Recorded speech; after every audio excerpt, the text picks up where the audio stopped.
मध्य प्रदेश के मुख्यमंत्री मोहन यादव, जिन्हें हम प्यार से महाकाल के मोहन कहते हैं, लेकिन इस गलतफहमी में कोई ना रहे कि वे सिर्फ सहज हैं, सरल हैं, हंसमुख हैं।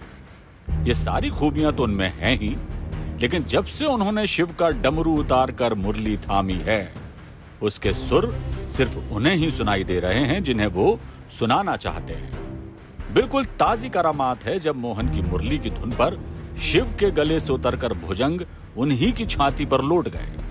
हैरत में पड़ गए ना आप। अब सुनिए शिव कथा विस्तार से, जो मोहन के मुखार बिन से क्या निकली, अच्छे अच्छे पॉलिटिकल पंडितों के दिलो दिमाग को हिलाकर रख गई। दरअसल मोहन यादव ने नागपुर में एक समाचार पत्र को दिए साक्षात्कार में जब ये खुलासा किया कि लाडली बहना योजना शिवराज सिंह चौहान की नहीं बल्कि असम के मुख्यमंत्री हेमंत बिस्वा शर्मा की योजना थी, जिसे शिवराज मध्य प्रदेश में लाए।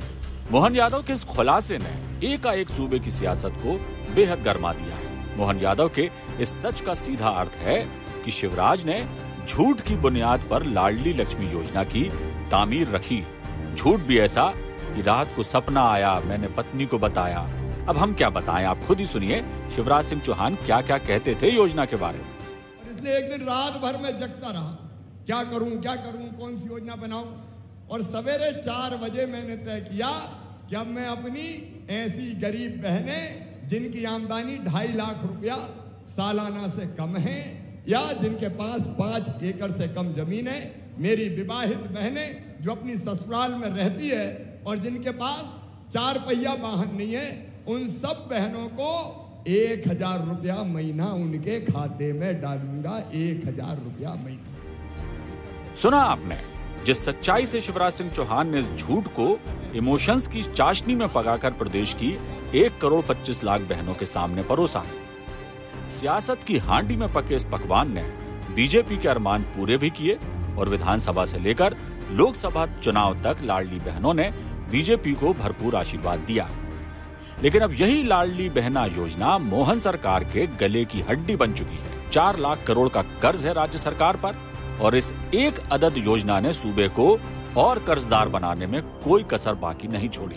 अब सवाल यही है कि मोहन यादव सूबे की कमान संभालने के 7 महीने बाद ही क्यों बोले कि ये योजना शिवराज की नहीं थी।